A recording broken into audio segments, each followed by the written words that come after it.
video kali ini, kita kembali belajar pada tema 5, subtema 2, muatan pelajaran ilmu pengetahuan sosial. Perjuangan pahlawan pada masa Kerajaan Islam.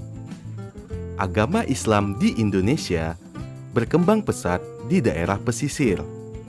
Penyebabnya adalah adanya kerjasama dagang antara pedagang Islam dengan pedagang-pedagang di Indonesia. Makin kuatnya pengaruh Islam di kalangan penduduk mendorong tumbuhnya kerajaan-kerajaan Islam di Nusantara. Sultan Babullah dari Kerajaan Ternate. Sultan Babullah adalah raja dari Kesultanan Ternate yang memerintah dari tahun 1570 sampai 1583. Ia menjabat sebagai sultan setelah ayahnya yang bernama Sultan Khairun dihukum oleh penjajah Portugis. Peristiwa ini membuat Sultan Babullah marah dan menyerang pasukan Portugis. Sultan Babullah diberi gelar penguasa atas 72 pulau karena melakukan persekutuan dengan daerah di sekitar wilayahnya untuk mengusir penjajah. Peninggalan sejarah Kesultanan Ternate seperti Masjid Ternate, makam Sultan Babullah, dan benteng Kerajaan Ternate. Masjid Ternate merupakan salah satu peninggalan dari Kerajaan Ternate.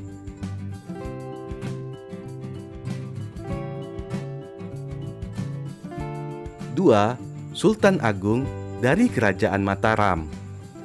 Sultan Agung adalah Raja Mataram ketiga yang memimpin dari tahun 1613 sampai dengan 1645.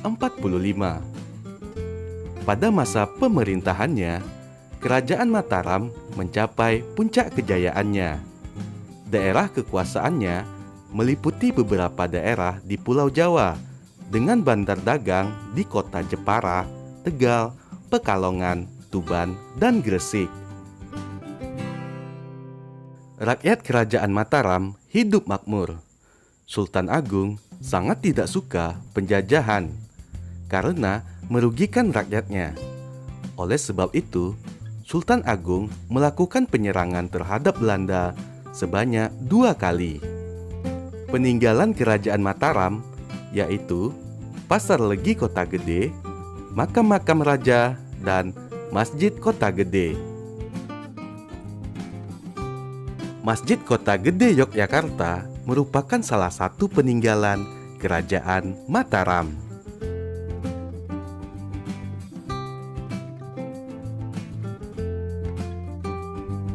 Sikap pahlawan dan pengaruhnya bagi masyarakat.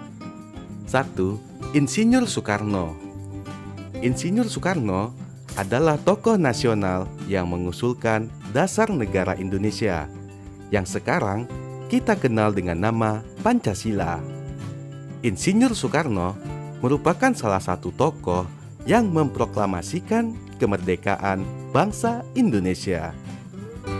Ketika Insinyur Soekarno berpidato, ia bisa menggetarkan hati para pendengarnya. Insinyur Soekarno dikenal sebagai Bapak Proklamator Indonesia.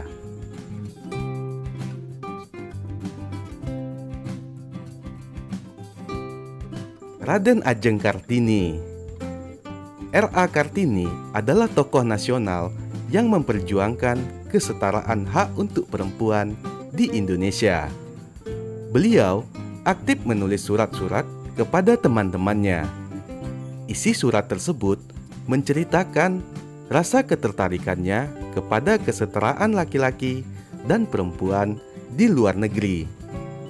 Surat-surat yang ditulis Kartini tersebut dibukukan dengan judul Habis Gelap Terbitlah Terang. R.A. Kartini juga mendirikan sekolah dengan nama Sekolah Kartini tahun 1912 di Semarang. Setiap tanggal 21 April diperingati sebagai Hari Kartini. Raden Ajeng Kartini merupakan pejuang hak-hak kaum perempuan di Indonesia.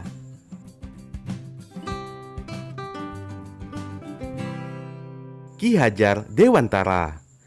Ki Hajar Dewantara mempunyai nama asli yaitu R.M. Suwardi Suryaningrat. Lahir pada tanggal 2 Mei 1889 dan meninggal pada tanggal 28 April 1959.